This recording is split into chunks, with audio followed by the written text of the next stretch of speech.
ক্লাসমেটরা ইচ্ছে করে ছেলেটাকে হাঁটতে হাঁটতে ক্লাসরুমে ঢুকতে বলে, কারণ তারা তার উপর পানি ঢালার পরিকল্পনা করছে।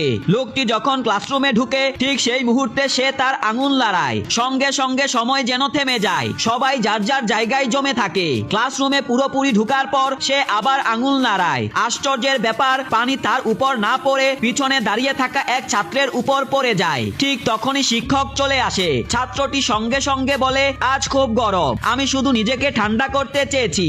আসলে ক্লাসে ঢুকার আগেই সে দেখে ফেলেছিল কেউ তার উপর এরকমটা করবে, তাই ইচ্ছে করে সে পানি অন্য ছাত্রের উপর পড়তে দেয়। এরপর শিক্ষক সবাইকে পরিচয় করিয়ে দিয়ে জানায় ছেলেটি হচ্ছে ট্রান্সফার স্টুডেন্ট। ঠিক সেই সময় একটি মেয়ে সামনে এসে 2টি কেক বের করে এবং বলে যা হয়েছে তার জন্য তারা দুঃখিত।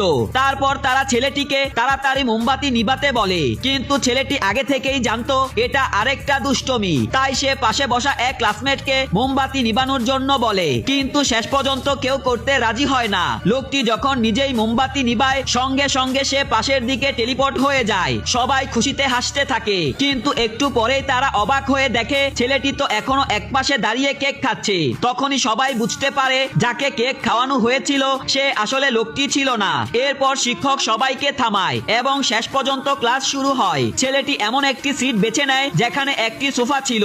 সে সেখানে বসতেই সেই মেয়েটি তাকে ধমক দিয়ে বলে এই সিটে বসা যাবে না, কারণ ওটা ছাত্র পরিষদের সভাপতির সিট। সে আরো হুমকি দেয় আর ছেলেটি ক্লাসরুমের বাহিরে যেতে পারবে না, কিন্তু ছেলেটি কিছুই পরোয়া না করে নিজের ফোন বের করে গেমস খেলে। পরে মেয়েটি মজা করে তাকে রাতে স্কুল পার্টিতে যাওয়ার আমন্ত্রণ জানায়। সেদিন সন্ধ্যায় সে ছেলেটিকে পার্টিতে নিয়ে যায়। পার্টিতে কেউ একজন ছেলেটিকে জিজ্ঞেস করে তুমি কেন সভাপতির সোফায় বসেছিলে? ছেলেটি শান্তভাবে বলে আমি শুধু বসিনি, ওটার উপর শুয়েছিলাম। ঠিক তখনই ছাত্র পরিষদের সভাপতি ভিড়ের মধ্য থেকে বেরিয়ে এসে বলে ছেলেটি তার সোফা ছুঁয়েছে, এখন তার শাস্তি হওয়া উচিত। কিন্তু যখন সে দেখে ছেলেটি এক মুহূর্তে টেলিপোর্ট হতে পারে তখন সে এতটাই ভয় পেয়ে যায় যে একটি কথাও বলতে পারে না। পিছনে দাঁড়ানো কয়েকজন ক্লাসমেট আবার ছেলেটাকে ফাঁদে ফেলার চেষ্টা করে, কিন্তু ছেলেটা মুহূর্তের মধ্যেই টেলিপোর্ট করে তাদের সবাইকে সহজেই ফাঁকি দিয়ে দেয়।